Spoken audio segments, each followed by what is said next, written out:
অর্ধ জাহানের বাদশাহ, আমেরিকার না, লন্ডনের না, অর্ধ পৃথিবীর বাদশাহ অমর। অর্ধ পৃথিবীর বাদশাহ অমরের কথা বলছি। স্ত্রী যখন বলছেন বাচ্চার জন্য একটা কাপড় কিনেন, হযরত ওমর ফারুক রাদিয়াল্লাহু তাআলা আনহু বললেন, আগামীকালকে ঈদ, ছোট্ট বাচ্চাটাকে জামা দেওয়ার মতো সামর্থ্য আমার নাই। চিন্তা করতেছে, কে আছে এখানে যার কাছে একটা বাচ্চার জামা দেওয়ার সামর্থ্য নাই? আর অর্ধ পৃথিবীর খলিফা বলতেছেন আমার কাছে ছোট্ট বাচ্চার একটা জামা দেওয়ার সামর্থ্য নাই। স্ত্রী বলছেন, তাইলে আপনি কি করবেন? সবাইকে তো বুঝ দেওয়া যাবে, বাচ্চাটাকে তো বুঝ দেওয়া যাবে না। হযরত ওমর ফারুক রাদিয়াল্লাহু তাআলা আনহু অর্থমন্ত্রীর নামে চিঠি লিখলেন। অর্থমন্ত্রী ছিলেন আবু উবায়দা ইবনুল জাররাহ রাদিয়াল্লাহু তাআলা আনহু। রাসূলের আমিন যিনি ছিলেন আবু উবায়দা ইবনুল জাররাহ রাদিয়াল্লাহু তাআলা আনহু অর্থমন্ত্রী, তার কাছে চিঠি লিখলেন ওমর। বললেন, ভাই, আমি তো এই দেশের খলিফা, অর্ধ জাহানের বাদশাহ, আমারে আগামী মাসের অগ্রিম বেতনটা দিয়ে দাও। আমি আমার বাচ্চার ঈদের জামাটা কিনবো, টাকা পয়সা কিচ্ছু নাই, ঘরের ভিতরে আগামীকালকার খাবার নাই, তুমি আমাকে আগামী মাসের বেতনটা দেও।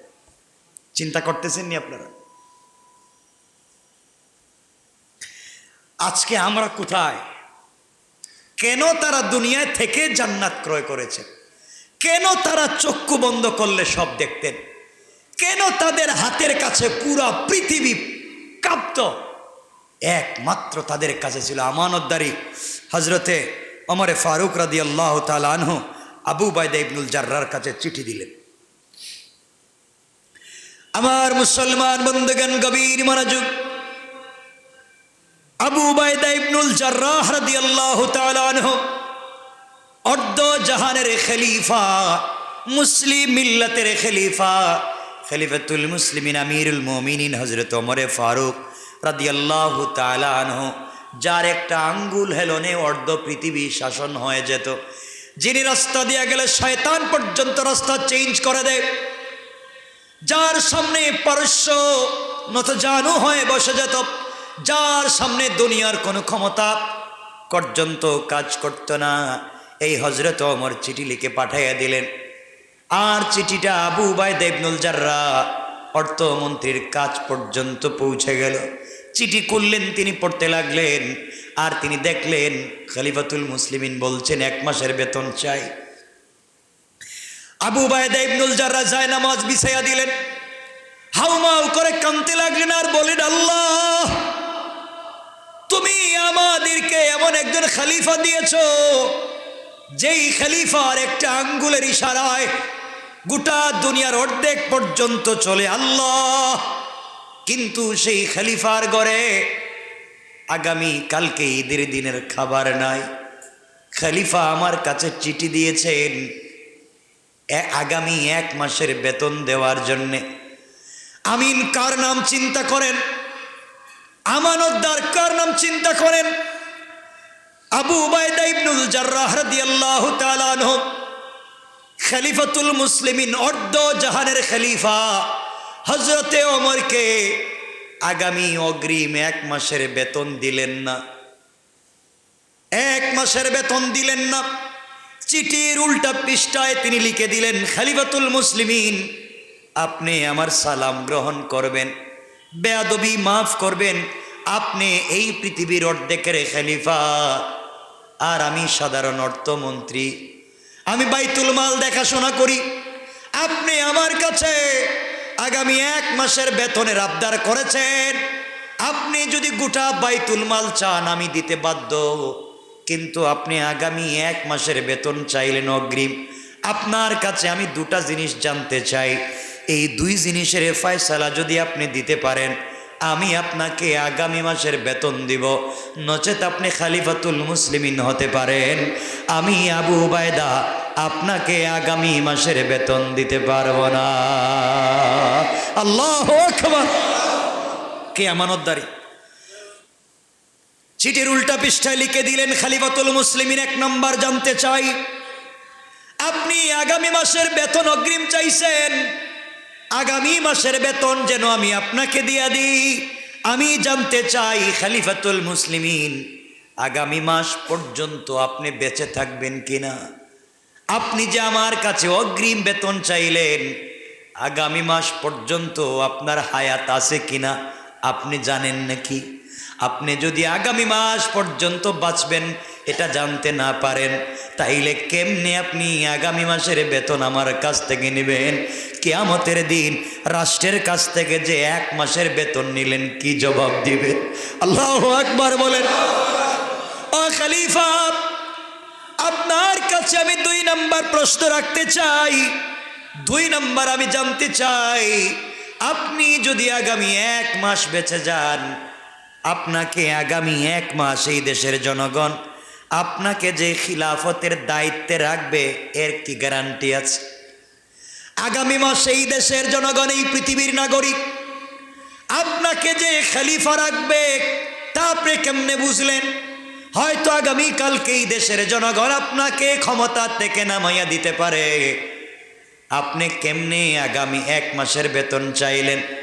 আপনি বলেন তো, আগামী 1 বছর আপনি ক্ষমতায় থাকতে পারবেন কিনা? এই 2 প্রশ্নের জবাব যদি দিতে পারেন, আপনাকে আগামী মাসের বেতন আমি দিতে পারি। এই চিঠি হযরত ওমরের কাছে পৌঁছে গেল। হযরত ওমর চিঠি খুললেন, অপর পৃষ্ঠায় যখন দেখলেন সিজদায় পড়ে কাঁদতে লাগলেন আর বললেন, আল্লাহ, তুমি আমাকে কিয়ামতের দিনে জবাবদিহিতা থেকে বাঁচাইয়া দিয়েছ। আল্লাহ, আমি মরে গেলে আমার কোনো কষ্ট নাই। আমার দেশে এমন একজন আমানতদার অর্থমন্ত্রী আছে যিনি বাদশাকে পর্যন্ত অগ্রিম 1 মাসের বেতন দেয় নাই। আল্লাহকে এতটুকুন ভয় করে, আল্লাহকে এতটুকুন বিশ্বাস করে ভালোবাসে। আমি আগামী 1 মাস বাঁচব কিনা, দেশের জনগণ ক্ষমতায় রাখবে কিনা, এই বয়সে 1 মাসের বেতন আমাকে দেয় নাই। এই ধরনের খলিফা যদি আজও দুনিয়ার জমিনে থাকতো, চুরি চামারি থাকতো না রে ভাই। আর আমাদের দেশের টাকাওয়ালারা লুটে পুটে দেশটাকে খায়া তারা বিভিন্ন দেশে দেশে তারা বড় বড় বাড়ি আর গ্রাম বাংলা বানাচ্ছে। কোন ঠিক কিনা? আমার বন্ধুগণ, তুমি আমি দুনিয়া দুনিয়া বলে মত্ত, আর খলিফাতুল মুসলিমিন আমিরুল মুমিনিন ওমরের ঘরে ঈদের দিনের খাবার নাই, বাচ্চার পরনের জামা নাই। আজ তোমার আমার ঘরে খাবার আছে, কাপড় আছে, কিন্তু তোমার আমার ঘরে রসুলের প্রতি ভালোবাসা নাই। এই জন্যে কে কোন দিন মরে যাব বলতে পারি না। রসুলকে যদি ভালোবেসে চোখ থেকে 1 ফোঁটা পানি ছাড়তে পারি, নবীজি বলেছেন, আমার ভালোবাসায় কারো চোখ থেকে যদি 1 ফোঁটা পানি পড়ে যায়, কিয়ামতের দিন তার 1 ফোঁটা চোখের পানির কারণে আল্লাহ জাহান্নাম হারাম করে জান্নাত ওয়াজিব করে দেবে। সুবহানাল্লাহ, জোরে বলে। এজন্যে আমরা রসুলকে ভালোবাসবো। সুযোগ থাকলে মদিনায় যান, রসুলের রওজা জিয়ারত করেন, একটু কান্দেন। আমরা এই গরম সহ্য করতে পারি না। আজকে তো সব সুন্দর এসি। নবীজি কেমনি পাথরের জমিনে দিনের দাওয়াত দিছেন। রোদ, গাছ নাই, কিচ্ছু নাই, শুধু পাথর। কেমনে দিনের দাওয়াত দিছেন? পানির ব্যবস্থা নাই, মাইল কা মাইল পানির কোনো ব্যবস্থা নাই, 100 মাইল একটা গাছ নাই, এটা মাটি নাই, শুধু পাথর। এই জন্যে আল্লাহর ওয়াস্তে আজকে থেকে আমরা নামাজ ছাড়বো না, মিথ্যা কথা বলবো না, আমানতের খেয়ানত করব না। আর রসুলের কথা মনে হলেই কলিজায় রসুলের জায়গা দিব, রসুলকে ভালোবাসবো এবং সুযোগ পাইলেই 2 রাকাত নামাজ পড়বো। আল্লাহর কাছে বলবো, আল্লাহ যেন রসুলের নিজ হাতে হাউজে কাউসারের পানি পান করার তৌফিক দান করে। এই মানুষগুলোর কত সৌভাগ্য যারা আজকে মক্কা এবং মদিনায় ঈদ করতে পারছে, রসুলের বাড়িতে, আল্লাহর বাড়িতে। তাদের কি সৌভাগ্য। আমরাও যেন আল্লাহ আমাদেরকে সুযোগ দেন, কবুল করেন, আমরা যেন যেতে পারি। আপনারা জানেন আমরা এখান থেকে রসুলের কাছে সালাম পৌঁছাই, আল্লাহ আমাদের সালাম পৌঁছায় দাও। আর রসুলের রওজা যখন চোখে দেখবেন, হায়াতুন নবী, জিন্দা নবী এখানে শুয়ে আছেন, আর আপনি কাজ দিয়ে হেঁটে যাচ্ছেন, এই রাস্তা দিয়ে রসুল হাঁটছেন। আপনি যেখানে নামাজ পড়তেছেন এখানে রসুল নামাজ পড়েছেন, এখানে রসুল হাঁটছেন। আপনি যেখানে পানি পান করছেন এখানে রসুল পানি পান করেছেন। এর চাইতে বড় সৌভাগ্য আর কি হতে পারে? আল্লাহ আমাদেরকে কবুল করুক, বেশি বেশি রসুলের বাড়িতে যাওয়ার তৌফিক দান করুক, বেশি বেশি জিয়ারতে হারামাইন নসিব করুক, বেশি বেশি জিয়ারতে হারামাইন নসিব করুক। সবাই জুড়ে বলেন আমিন, বলেন আমিন, বলেন আমিন। জীবন ধন্য হয়ে যাবে। আল্লাহ আমাদেরকে কবুল করুক। ঈদের দিনের জন্য প্রস্তুতি নিব, আর লম্বা করব না। আমার জন্য দোয়া করবেন, আমি আপনাদের জন্য দিল থেকে দোয়া করব একে অপরের জন্য। আমি অনেক দোয়ার মহতাজ, অসুস্থ,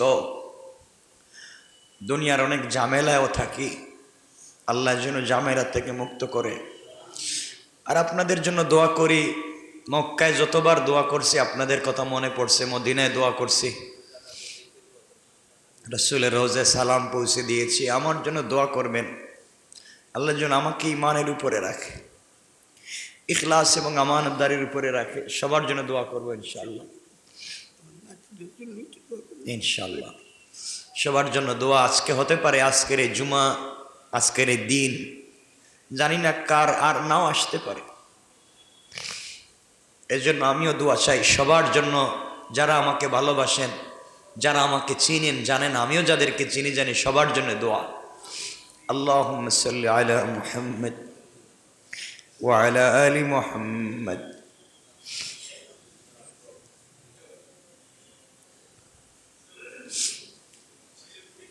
ইনশাআল্লাহ, ইনশাআল্লাহ সবার জন্য দোয়া। ইনশাআল্লাহ শরীফ ভাই সহ যারা দোয়া চাইছেন সবার জন্য দোয়া। আস্তাগফিরুল্লাহ ইন্নাল্লাহা গফুরুর রহিম। আস্তাগফিরুল্লাহ ইন্নাল্লাহা গফুরুর রহিম। আস্তাগফিরুল্লাহাল্লাযী লা ইলাহা ইল্লা হুয়াল হাইয়ুল কাইয়্যুম ওয়া আতুবু। আফলাহা মান তাযাক্কা, যে পবিত্রতা অর্জন করেছে, আল্লাহর নামের জিকির করেছে, আল্লাহ বলছেন সে কামিয়াব। সুবহানাল্লাহ বলেন। আজকে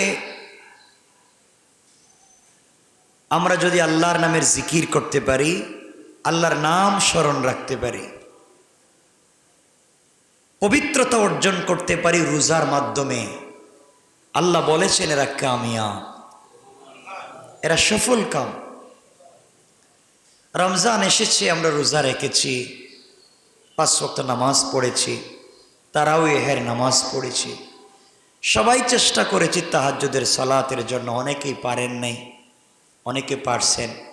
দোয়া করি আল্লাহ যেন আমাদের সবাইকে তাহাজ্জুদের সালাত পড়বার তৌফিক দান করে। আল্লাহ রসুল বলেছেন, আল্লাহ হাদিস কুদসিতে বলেছেন, এই পৃথিবীতে আমি আল্লাহ বলছেন যদি রাগ করি, কোনো জিনিস দিয়ে রাগ ভাঙানো যাবে না। আমি যদি রাগ করে ফেলি, আসমান জমিন আরশ কুরসি জান্নাত জাহান্নাম সব যদি কেউ দান করে দেয়, আমার রাগ ভাঙাতে পারবে না। কিন্তু কোন বান্দা যদি তাহাজ্জুদের নামাজে দাঁড়িয়ে যায়, সাথে সাথে আমি আল্লাহ তার উপরে খুশি হয়ে যায়, সাথে সাথে খুশি হয়ে যায়। রমজান আমাদের কাছ থেকে চলে গেল, সারা মাস আল্লাহ বান্দাকে মাফ করছেন, সকল গুনাহগারদেরকে মাফ করছেন। এরপরও আমার মতো হয়তো অনেক গুনাহগার রয়ে গেছে, আল্লাহ মাফ করেননি, রয়ে গেছে, বেশি গুনাহ করে ফেলেছি, বেশি অন্যায় করে ফেলেছি। আজকের এই যে জুমার সালাত পড়লাম, রাসূল পাক বলেছেন মাগরিবের সালাতের আগে একটা সময় আছে জুমাবারে, যে হাত উঠালে বান্দা যা বলবে সব কবুল। আমরা তো মাগরিবের আগেই বসে আছি, আমরা জুমার সালাত পড়েছি, আমাদের আগে তো আছেই মাগরিব, আমাদের আগে তো আছে ইফতার, সামনে ইফতার। আমাদের সবার পকেটে টাকা আছে, সবার ঘরে খাবার আছে, আমরা খাচ্ছি না। শুধুমাত্র আল্লাহর হুকুম, আল্লাহ বলছেন দিনে খাইও না। ওই রমজানের আগেও আমাদের পকেটে টাকা ছিল, আমরা যখন মন চায় খেয়েছি, কিন্তু এখন খাচ্ছি না। আল্লাহ বলছেন খাইও না, আমি না করছি। আল্লাহ ফেরেশতাদেরকে জিজ্ঞাসা করতেছেন, ফেরেশতারা, বান্দার পকেটে টাকা আছে, গড়ে ভালো খাবারও আছে, পেটেও ক্ষুধা আছে, এরপরেও বান্দা খাচ্ছে না কেন? আল্লাহ, বান্দা রোজা রাখছে, তোমাকে ভয় পায়। আল্লাহ বলছেন, আমার বান্দা কি আমাকে দেখছে নাকি? আল্লাহ আপনাকে দেখে নাই, না দেখে আপনাকে বিশ্বাস করেছে। আল্লাহ বললেন, আমার বান্দা না দেখে সব সুযোগ সুবিধা থাকবার পরেও আমার ভয়ে রোজা রেখে খাচ্ছে না, আমিও আমার বান্দাকে পুরি মাফ করে জান্নাতের ফয়সালা করি। আমরা আল্লাহ রসুলকে মারি নাই, আমরা আল্লাহ রসুলকে গালি দেই নাই। আল্লাহ রসুলকে মারছে মক্কার মানুষ, তায়েফের মানুষ। আল্লাহ রসুলকে গালি দিছে মক্কার মানুষ, সাফা পাহাড়ের সামনে দাঁড়িয়ে, যেখানে আপনারা সাই করেন, যে পাহাড়ের থেকে দাঁড়ালেই কিবলা দেখা যায়, যেখানে দাঁড়িয়ে হাজিরা দোয়া করে কান্দে, ওখানে দাঁড়িয়েও রসুলকে গালি দিয়েছে। আমরা রসুলকে গালি দেইনি। মক্কার মানুষ রসুলকে দেখছে, এরপরেও মারছে। আর আমরা কলিজা ভরা ভালোবাসা দিয়ে হাজার হাজার মাইল দূরে রসুলকে না দেখে, রসুলের ভাষা না বুঝে, তাকে কলিজাত থেকে ভালোবেসে আমরা কালিমা পড়ে বিশ্বাস করে মুসলমান হয়েছি। আমাদের বিশ্বাস, রসুল কিয়ামতের দিন আমাদেরকে না নিয়ে জান্নাতে যাবেন না ইনশাআল্লাহ। আল্লাহু আকবার বলেন। আমরা না দেখে তাকে বিশ্বাস করছি, আমরা না দেখে তাকে বিশ্বাস করছি। আমরা কোনোদিন রসুলকে গালি দেইনি, আমরা কোনোদিন রসুলকে কষ্ট দেইনি। ওরা মক্কায় থেকে, রসুলের বাড়িতে থেকে রসুলকে গালি দিছে। সুতরাং আমরা কলিজা দিয়ে রসুলকে ভালোবাসি। আমরা বিশ্বাস করি কিয়ামতের দিন রসুল আমাদেরকে ভুলে যাবেন না ইনশাআল্লাহ। আমাদের হাতে, তার হাতে আমাদেরকে হাউজে কাউসারের পানি পান করাবেন। নবীজি বলেছেন, যে উম্মত ঈদের রাত্র, চাঁদ রাত মানে আজকের রাত, যদি চাঁদ উঠে, চাঁদ রাত্রে যেই বান্দা, সারা দুনিয়ার মানুষ হাসি খুশিতে মত্ত, সব ফেলে দিয়ে হাসি খুশি আনন্দে মত্ত, আর আমার বান্দা হাউমাউ করে সেজদায় পড়ে কাঁদতেছে, আল্লাহ তুমি আমাদের কাছে রহমত, বরকত, মাগফিরাত, নাজাত, আসমান জমিনের চাইতে মহামূল্যবান রমজান আমাদের কাছে দিয়েছিলা। আল্লাহ, চাঁদ উঠাইয়া তুমি আমাদের কাছ থেকে নিয়ে নিছ। জানি না হক আদায় করতে পারলাম কিনা, রোজা রাখতে পারলাম কিনা, তোমার কাছ থেকে মাফি নিতে পারলাম কিনা। আল্লাহ বলেন, সব বান্দা চলে গেছে আনন্দে, আর আমার বান্দা পড়ে পড়ে কাঁদতেছে। আমি আল্লাহ শুধু আমার বান্দাকে নয়, তার খানদানকে মাফির ওয়াদা দিয়ে দিলাম। সুবহানাল্লাহ, জোরে বলে। সব মানুষ চলে যায়, সব মানুষ চলে যায়। উদাহরণ কি? সবাই বুঝে না। যেদিন কোরআনে কারীমের এই আয়াত নাজিল হয়েছে খুব সংক্ষেপে, আল ইয়াউমা আকমালতু লাকুম দীনাকুম ওয়া আতমামতু আলাইকুম নি'মাতি ওয়া রাদিতু লাকুমুল ইসলাম দীনা। এই আয়াত নাজিল হয়ে গিয়েছে, আমি আজকের দিনে ইসলামকে পরিপূর্ণ করে দিয়েছি, আমি ইসলাম ধর্মকে সারা পৃথিবীর জন্য কবুল করে নিয়েছি। আল ইয়াউমা আকমালতু লাকুম দীনাকুম ওয়া রাদিতু লাকুমুল ইসলাম দীনা। আর ইসলাম ধর্মকে তোমাদের জন্য মনোনীত করে তোমাদের উপরে খুশি হয়ে গিয়েছি। এই আয়াত যেদিন নাজিল হয়েছে, রাসূল পাক মিম্বরে বসা, সাহাবায়ে কেরাম দাঁড়িয়ে দাঁড়িয়ে একজন আরেকজনের গলা জড়াইয়ে কাঁদতেছে, হাসি খুশিতে আনন্দে কপালে চুমু দিচ্ছেন, আর একজন আরেকজনকে বলছেন, ভাই রসুল আমাদের সামনে জিন্দা, আমরাও রসুলের সামনে জিন্দা, আমরা জীবিত থাকতে আল্লাহ ইসলামকে পরিপূর্ণ করেছেন, রসুল জীবিত থাকতে আল্লাহ আমাদের উপরে খুশি হয়েছেন। এর চাইতে বড় আনন্দের দিন আর হতে পারে না, এর চাইতে খুশির আর দিন হতে পারে না, আজকের দিনের মতো আনন্দের দিন আর হতে পারে না। সব সাহাবীরা আনন্দিত, আজকে ইসলাম ধর্ম পরিপূর্ণ, আজকে আল্লাহ আমাদের উপরে খুশি, সবাই খুশিতে আত্মহারা। একজন গোলাম, একজন বুড়া মানুষ, রসুল দেখেন গাছের গোড়ায় কিছু দূরে বৈশা বৈশা হাউমাউ করে গাছের গোড়ায় কাঁদতেছে। সাহাবায়ে কেরাম তাকে দেখলেন এক বুড়া মানুষ কান্দে। সব সাহাবায়ে কেরাম একত্রিত হলেন আর বললেন, সবাই আমরা আনন্দ করতেছি আজকের দিনের জন্য। আল্লাহ আজকের দিন ইসলামকে পরিপূর্ণ করে দিয়েছেন, দিন পরিপূর্ণ। আল্লাহ আমাদের উপরে খুশি হয়ে আয়াত নাজিল করছেন, আনন্দের দিন। আর এই বুড়া লোকটা কান্দে, তার কারণে আমরা একটু আনন্দ করতে পারি না। সব সাহাবীর এই বুড়া লোকের কাছে গিয়ে বলছেন, ভাই সবাই আনন্দিত, সবাই খুশি, তুমি কাঁদতেছো কেন? এই বুড়া লোকটা বলছেন, ভাই তোমাদের হাতে পায়ে ধরি, তোমরা আনন্দিত, তোমরা আনন্দ করো, আমি তো তোমাদের আনন্দে বাধা দেই না,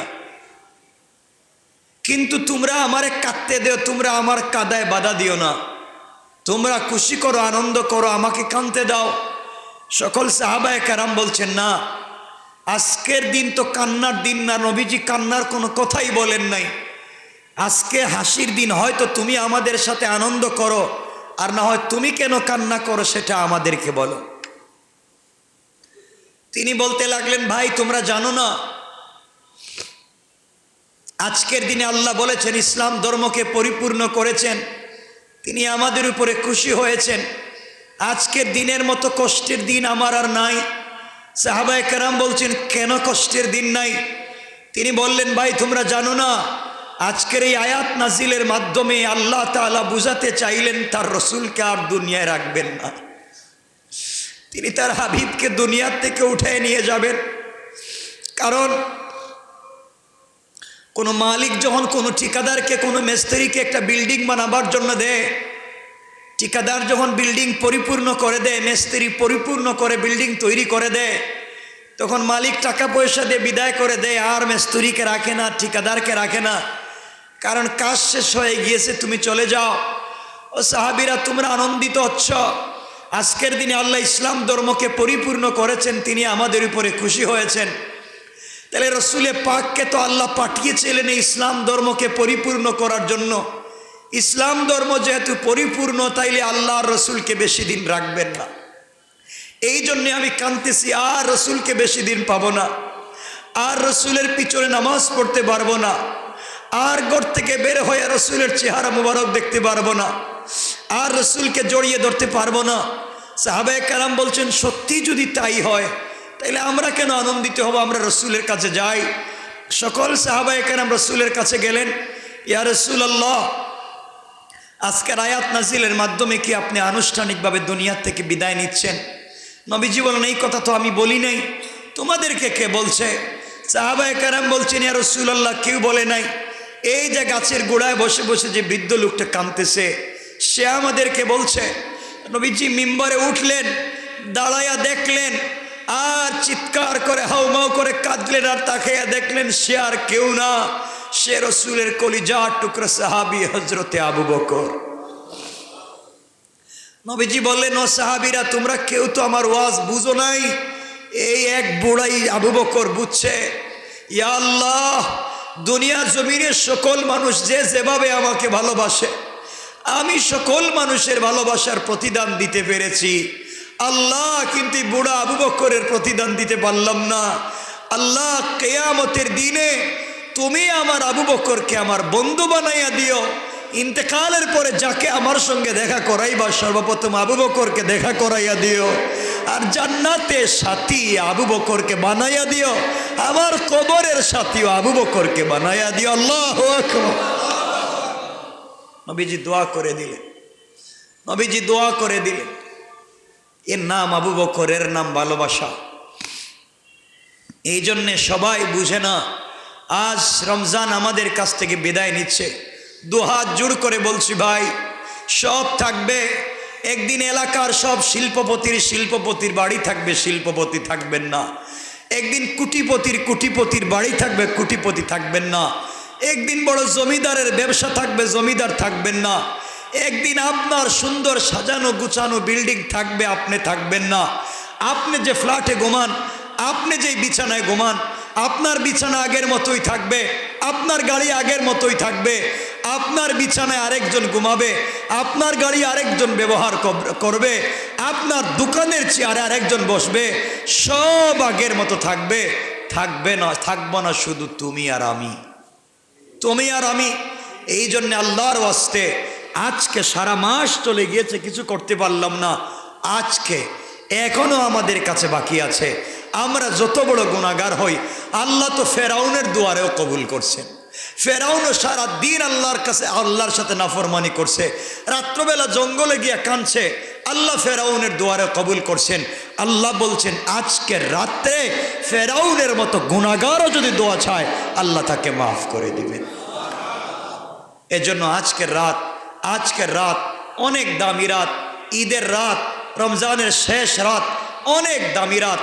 আল্লাহ তাআলা আজকের রাত্রে গভীরে এসে ডাক দিয়ে বলবেন, কেউ আসনি, সারা রমজান মাপ পাও নাই, তোমার রমজান খুঁজে পাই নাই, তুমি সারা রমজান কোথায় ছিলা? আমি এত রহমত, এত বরকত, এত মাগফিরাত, এত নাজাত দিলাম, তোমারে কোথাও পেলাম না। আজ তুমি এসেছ, আসো, আমি আল্লাহ আখেরে সব তোমাকে দিয়ে দিলাম। সুবহানাল্লাহ। এই জন্য আজকের রাতকে কাজে লাগান। আজকের রাত আল্লাহর কাছে কান্নাকাটি করেন, আজকের রাত আল্লাহর কাছে তওবা করেন, আজকের রাত আল্লাহর কাছে চান। আজকের রাত্রে আল্লাহ মাফ করে দিবেন। কবরবাসীদের জন্য মাফ চান, আজকের রাত্রে আল্লাহ কবরবাসীকে মাফ করে দিবেন। জিন্দা মানুষের জন্য মাফ চান, জিন্দা মানুষদেরকে মাফ করে দিবেন। বাচ্চাদের জন্য দোয়া করেন আল্লাহর কাছে, আজকে বাচ্চাদের জন্য দোয়া করেন। আল্লাহ তাআলা আজকের মনটা বড় খুশি, কারণ দুনিয়ার জমিনে গোলাম যখন পরিশ্রম করে, কোনো দোকানে কর্মচারী যখন কাজ করে, মাস শেষ হয়ে গেলে সে বেতন পায়, মাস শেষ হয়ে গেলে সে বোনাস সহ বেতন পায়। আজকে রমজান মাস শেষ, মালিক রমজান আমাদের কাছ থেকে বিদায় দিবেন। দেওয়ার আগে আগে আমরা যেন বোনাস সহ মালিকের কাছ থেকে সব কিছু আজকে আদায় করতে পারি, ইনশাল্লাহ বলেন। আপনারা শুধু বাজারে গঞ্জে দৌড়াদৌড়ি করবেন না, বাজারে গঞ্জে দৌড়াদৌড়ি করবেন না, এগুলার মধ্যে কোনো খায়ের নাই, কোনো কল্যাণ নাই। বাজারে দৌড়াদৌড়ি করে কোনো উপকার পাবেন না। মুসলিম জাহানের খলিফা হজরত ওমরে ফারুক রাদিয়াল্লাহু তাআলা আনহু অর্ধ দুনিয়া, পৃথিবীর অর্ধকের শাসক ছিলেন। হজরত ওমর ঈদের আগের দিন, এই যে আজকের দিন, গড়ে গেছেন। স্ত্রী জিজ্ঞাসা করছেন, স্বামী আপনি অর্ধেক পৃথিবীর বাদশাহ, আপনি খলিফাতুল মুসলিমিন, ওমর আপনার তরবারি মদিনার মাটিতে রাখছিলেন, মদিনার মাটি কাঁপা বন্ধ করে দিয়েছে। আপনি ওমর নদীর নামে চিঠি দিয়েছেন, নদী পানি দিতে বাধ্য হয়েছে। আপনি ওমর যে রাস্তা দিয়ে যান, শয়তানি রাস্তা দিয়ে যায় না। আপনার কাছে আমি জানতে চাই, আগামী কালকে ঈদ, আমাদের ঘরে তো কোনো নতুন জামা কাপড় কিচ্ছু নাই। আপনি খলিফাতুল মুসলিমিন, আপনি অর্ধ জাহানের খলিফা, আর আপনার পরনে ছেঁড়া ছেঁড়া কাপড়। আমি নিজেরে বুঝ দিলাম, আপনি আপনারে বুঝ দিলেন, কিন্তু আমাদের ছোট্ট বাচ্চাটাকে তো বুঝ দিতে পারবো না। ছোট্ট বাচ্চাটার জন্য আজকে আগামীকালকে ঈদের দিন কিছু একটা কিনেন। কার কথা বলতেছি? অর্ধ জাহানের বাদশাহ, আমেরিকার না, লন্ডনের না, অর্ধ পৃথিবীর বাদশাহ ওমর, অর্ধ পৃথিবীর বাদশাহ ওমরের কথা বলছি। স্ত্রী যখন বলছেন বাচ্চার জন্য একটা কাপড় কিনেন, হযরত ওমরে ফারুক রাদিয়াল্লাহু তাআলা আনহু বললেন, আগামীকালকে ঈদ, ছোট্ট বাচ্চাটাকে জামা দেওয়ার মতো সামর্থ্য আমার নাই। চিন্তা করতেছে, কে আছে এখানে যার কাছে একটা বাচ্চার জামা দেওয়ার সামর্থ্য নাই? আর অর্ধ পৃথিবীর খলিফা বলতেছেন, আমার কাছে ছোট্ট বাচ্চার একটা জামা দেওয়ার সামর্থ্য নাই। স্ত্রী বলছেন, তাইলে আপনি কি করবেন? সবাইকে তো বুঝ দেওয়া যাবে, বাচ্চাটাকে তো বুঝ দেওয়া যাবে না। হযরত ওমরে ফারুক রাদিয়াল্লাহু তাআলা আনহু অর্থমন্ত্রীর নামে চিঠি লিখলেন। অর্থমন্ত্রী ছিলেন আবু উবায়দা ইবনুল জাররাহ রাদিয়াল্লাহু তাআলা আনহু। রাসূলের আমিন যিনি ছিলেন আবু উবায়দা ইবনুল জাররাহ রাদিয়াল্লাহু তাআলা আনহু অর্থমন্ত্রী, তার কাছে চিঠি লিখলেন ওমর। বললেন, ভাই আমি তো এই দেশের খলিফা, অর্ধ জাহানের বাদশাহ, আমারে আগামী মাসের অগ্রিম বেতনটা দিয়ে দাও। আমি আমার বাচ্চার ঈদের জামাটা কিনবো, টাকা পয়সা কিচ্ছু নাই, ঘরের ভিতরে আগামীকালকের খাবার নাই, তুমি আমাকে আগামী মাসের বেতনটা দে। চিন্তা করতেছেন নি আপনারা? আজকে আমরা কোথায়? কেন তারা দুনিয়ায় থেকে জান্নাত ক্রয় করেছে? কেন তারা চক্ষু বন্ধ করলে সব দেখতেন? কেন তাদের হাতের কাছে পুরা পৃথিবী কাঁপত? একমাত্র তাদের কাছে ছিল আমানতদারি। হযরতে ওমরে ফারুক রাদিয়াল্লাহু তাআলা আনহু আবু উবায়দা ইবনুল জাররার কাছে চিঠি দিলেন। আমার মুসলমান বন্ধুগণ, গভীর মনোযোগ। আবু উবায়দা ইবনুল জাররাহ রাদিয়াল্লাহু তাআলা আনহু অর্ধ জাহানের খলিফা, মুসলিম মিল্লাতের খলিফা, খলিফাতুল মুসলিমিন আমিরুল মুমিনিন হযরত ওমরে ফারুক রাদিয়াল্লাহু তাআলা আনহু, যার একটা আঙ্গুল হেলনে অর্ধ পৃথিবী শাসন হয়ে যেত, যিনি রাস্তা দিয়ে গেলে শয়তান পর্যন্ত রাস্তা চেঞ্জ করে দেয়, যার সামনে পারস্য নতজানু হয়ে বসে যেত, যার সামনে দুনিয়ার কোনো ক্ষমতা পর্যন্ত কাজ করত না, এই হযরত ওমর চিঠি লিখে পাঠাইয়া দিলেন। আর চিঠিটা আবু উবায়দা ইবনুল জাররাহ অর্থমন্ত্রীর কাজ পর্যন্ত পৌঁছে গেল। চিঠি খুললেন, তিনি পড়তে লাগলেন, আর তিনি দেখলেন খলিফাতুল মুসলিমিন বলছেন 1 মাসের বেতন চাই। আবু উবায়দা ইবনুল জাররাহ যায় নামাজ বিছাইয়া দিলেন, হাউমাউ করে কাঁদতে লাগলেন আর বলেন, আল্লাহ তুমি আমাদেরকে এমন একজন খলিফা দিয়েছো, যেই খলিফার একটা আঙ্গুলের ইশারায় গোটা দুনিয়ার অর্ধেক পর্যন্ত চলে আল্লাহ, কিন্তু সেই খলিফার ঘরে আগামী কালকে ঈদের দিনের খাবার নাই। খলিফা আমার কাছে চিঠি দিয়েছেন আগামী 1 মাসের বেতন দেওয়ার জন্যে। আমিন কার নাম চিন্তা করেন, আমানতদার কার নাম চিন্তা করেন? আবু উবায়দা ইবনুল জাররাহ রাদিয়াল্লাহু তাআলা আনহু খলিফাতুল মুসলিমিন, অর্ধ জাহানের খলিফা হযরতে ওমরকে আগামী অগ্রিম 1 মাসের বেতন দিলেন না। 1 মাসের বেতন দিলেন না। চিঠির উল্টা পৃষ্ঠায় তিনি লিখে দিলেন, খলিফাতুল মুসলিমিন আপনি আমার সালাম গ্রহণ করবেন, বেয়াদবি মাফ করবেন, আপনি এই পৃথিবীর অর্ধেকের খলিফা, আর আমি সাধারণ অর্থমন্ত্রী, আমি বাইতুল মাল দেখাশোনা করি। আপনি আমার কাছে আগামী 1 মাসের বেতনের আবদার করেছেন, আপনি যদি গোটা বাইতুল মাল চান আমি দিতে বাধ্য, কিন্তু আপনি আগামী 1 মাসের বেতন চাইলেন অগ্রিম।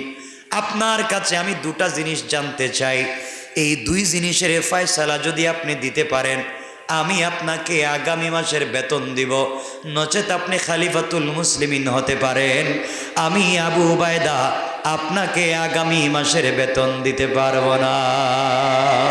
আল্লাহু আকবার! কে আমানতদারি! চিঠির উল্টা পৃষ্ঠায় লিখে দিলেন, খলিফাতুল মুসলিমিন 1 নম্বর জানতে চাই, আপনি আগামী মাসের বেতন অগ্রিম চাইছেন, আগামী মাসের বেতন যেন আমি আপনাকে দিয়া দিই। আমি জানতে চাই খলিফাতুল মুসলিমিন আগামী মাস পর্যন্ত আপনি বেঁচে থাকবেন কিনা? আপনি যে আমার কাছে অগ্রিম বেতন চাইলেন, আগামী মাস পর্যন্ত আপনার হায়াত আছে কিনা আপনি জানেন নাকি? আপনি যদি আগামী মাস পর্যন্ত বাঁচবেন এটা জানতে না পারেন, তাইলে কেমনে আপনি আগামী মাসের বেতন আমার কাছ থেকে নেবেন? কিয়ামতের দিন রাষ্ট্রের কাছ থেকে যে 1 মাসের বেতন নিলেন কি জবাব দিবেন? আল্লাহু আকবার বলেন। ও খলিফা, আপনার কাছে আমি 2 নম্বর প্রশ্ন রাখতে চাই। 2 নম্বর আমি জানতে চাই, আপনি যদি আগামী 1 মাস বেঁচে যান, আপনাকে আগামী 1 মাস এই দেশের জনগণ আপনাকে যে খিলাফতের দায়িত্বে রাখবে এর কি গ্যারান্টি আছে? আগামী মাসে এই দেশের জনগণ, এই পৃথিবীর নাগরিক আপনাকে যে খলিফা রাখবে তা আপনি কেমনে বুঝলেন? হয়তো আগামী কালকে এই দেশের জনগণ আপনাকে ক্ষমতা থেকে নামাইয়া দিতে পারে। আপনি কেমনে আগামী 1 মাসের বেতন চাইলেন? আপনি বলেন তো আগামী 1 বছর আপনি ক্ষমতায় থাকতে পারবেন কিনা? এই 2 প্রশ্নের জবাব যদি দিতে পারেন, আপনাকে আগামী মাসের বেতন আমি দিতে পারি। এই চিঠি হযরত ওমরের কাছে পৌঁছে গেল। হযরত ওমর চিঠি খুললেন, অপর পৃষ্ঠায় যখন দেখলেন সিজদায় পড়ে কাঁদতে লাগলেন আর বললেন, আল্লাহ তুমি আমাকে কিয়ামতের দিনে জবাবদিহিতা থেকে বাঁচাইয়া দিয়েছ। আল্লাহ আমি মরে গেলে আমার কোনো কষ্ট নাই। আমার দেশে এমন একজন আমানতদার অর্থমন্ত্রী আছে যিনি বাদশাকে পর্যন্ত অগ্রিম 1 মাসের বেতন দেয় নাই। আল্লাহকে এতটুকুন ভয় করে, আল্লাহকে এতটুকুন বিশ্বাস করে ভালোবাসে। আমি আগামী 1 মাস বাঁচব কিনা, দেশের জনগণ ক্ষমতায় রাখবে কিনা, এই বয়সে 1 মাসের বেতন আমাকে দেয় নাই। এই ধরনের খলিফা যদি আজও দুনিয়ার জমিনে থাকতো, চুরি চামারি থাকতো না রে ভাই। আর আমাদের দেশের টাকাওয়ালারা লুটে পুটে দেশটাকে খায়া তারা বিভিন্ন দেশে দেশে তারা বড় বড় বাড়ি আর গ্রাম বাংলা বানাচ্ছে। কোন ঠিক কিনা? আমার বন্ধুগণ, তুমি আমি দুনিয়া দুনিয়া বলে মত্ত, আর খলিফাতুল মুসলিমিন আমিরুল মুমিনিন আমাদের ঘরে ঈদের দিনের খাবার নাই, বাচ্চার পরনের জামা নাই। আজ তোমার আমার ঘরে খাবার আছে, কাপড় আছে, কিন্তু তোমার আমার ঘরে রসুলের প্রতি ভালোবাসা নাই। এই জন্যে কে কোন দিন মরে যাব বলতে পারি না। রসুলকে যদি ভালোবেসে চোখ থেকে 1 ফোঁটা পানি ছাড়তে পারি, নবীজি বলেছেন আমার ভালোবাসায় কারো চোখ থেকে যদি 1 ফোঁটা পানি পড়ে যায়, কিয়ামতের দিন তার 1 ফোঁটা চোখের পানির কারণে আল্লাহ জাহান্নাম হারাম করে জান্নাত ওয়াজিব করে দেবে। সুবহানাল্লাহ, জোরে বলেন। এজন্যে আমরা রসুলকে ভালোবাসবো। সুযোগ থাকলে মদিনায় যান, রসুলের রওজা জিয়ারত করেন, একটু কান্দেন। আমরা এই গরম সহ্য করতে পারি না। আজকে তো সব সুন্দর এসি। নবীজি কেমনি পাথরের জমিনে দিনের দাওয়াত দিছেন। রোদ, গাছ নাই, কিচ্ছু নাই, শুধু পাথর। কেমনে দিনের দাওয়াত দিছেন? পানির ব্যবস্থা নাই, মাইল কা মাইল পানির কোনো ব্যবস্থা নাই, 100 মাইল একটা গাছ নাই, এটা মাটি নাই, শুধু পাথর। এই জন্যে আল্লাহর ওয়াস্তে আজকে থেকে আমরা নামাজ ছাড়বো না, মিথ্যা কথা বলবো না, আমানতের খেয়ানত করব না। আর রসুলের কথা মনে হলেই কলিজায় রসুলের জায়গা দিব, রসুলকে ভালোবাসবো এবং সুযোগ পাইলেই 2 রাকাত নামাজ পড়বো। আল্লাহর কাছে বলবো, আল্লাহ যেন রসুলের নিজ হাতে হাউজে কাউসারের পানি পান করার তৌফিক দান করে। এই মানুষগুলোর কত সৌভাগ্য যারা আজকে মক্কা এবং মদিনায় ঈদ করতে পারছে, রসুলের বাড়িতে, আল্লাহর বাড়িতে। তাদের কি সৌভাগ্য। আমরাও যেন আল্লাহ আমাদেরকে সুযোগ দেন, কবুল করেন, আমরা যেন যেতে পারি। আপনারা জানেন আমরা এখান থেকে রসুলের কাছে সালাম পৌঁছাই, আল্লাহ আমাদের সালাম পৌঁছায় দাও। আর রসুলের রওজা যখন চুকে দেখবেন, হায়াতুন নবী, জিন্দা নবী এখানে শুয়ে আছেন, আর আপনি কাজ দিয়ে হেঁটে যাচ্ছেন, এই রাস্তা দিয়ে রসুল হাঁটছেন। আপনি যেখানে নামাজ পড়তেছেন এখানে রসুল নামাজ পড়েছেন, এখানে রসুল হাঁটছেন। আপনি যেখানে পানি পান করছেন এখানে রসুল পানি পান করেছেন। এর চাইতে বড় সৌভাগ্য আর কি হতে পারে। আল্লাহ আমাদেরকে কবুল করুক, বেশি বেশি রসুলের বাড়িতে যাওয়ার তৌফিক দান করুক, বেশি বেশি জিয়ারতে হারামাইন নসিব করুক, বেশি বেশি জিয়ারতে হারামাইন নসিব করুক। সবাই জুড়ে বলেন আমিন, বলেন আমিন, বলেন আমিন। জীবন ধন্য হয়ে যাবে। আল্লাহ আমাদেরকে কবুল করুক। ঈদের দিনের জন্য প্রস্তুতি নিব, আর লম্বা করব না। আমার জন্য দোয়া করবেন, আমি আপনাদের জন্য দিল থেকে দোয়া করব একে অপরের জন্য। আমি অনেক দোয়ার মহতাজ, অসুস্থ, দুনিয়ার অনেক ঝামেলায়ও থাকি, আল্লাহ যেন ঝামেলা থেকে মুক্ত করে। আর আপনাদের জন্য দোয়া করি। মক্কায় যতবার দোয়া করছি আপনাদের কথা মনে পড়ছে, মদিনায় দোয়া করছি, রাসূলের রওজায় সালাম পৌঁছে দিয়েছি। আমার জন্য দোয়া করবেন, আল্লাহ যেন আমাকে ঈমানের উপরে রাখে, ইখলাস এবং আমানতদারির উপরে রাখে। সবার জন্য দোয়া করবো ইনশাআল্লাহ, ইনশাআল্লাহ সবার জন্য দোয়া। আজকে হতে পারে, আজকের এই জুমা, আজকের এই দিন, জানি না কার আর নাও আসতে পারে। এজন্য আমিও দোয়া চাই সবার জন্য, যারা আমাকে ভালোবাসেন, যারা আমাকে চিনেন, জানেন, আমিও যাদেরকে চিনি জানি, সবার জন্য দোয়া। আল্লাহুম্মা সাল্লি আলা মুহাম্মদ ওয়া আলা আলি মুহাম্মদ।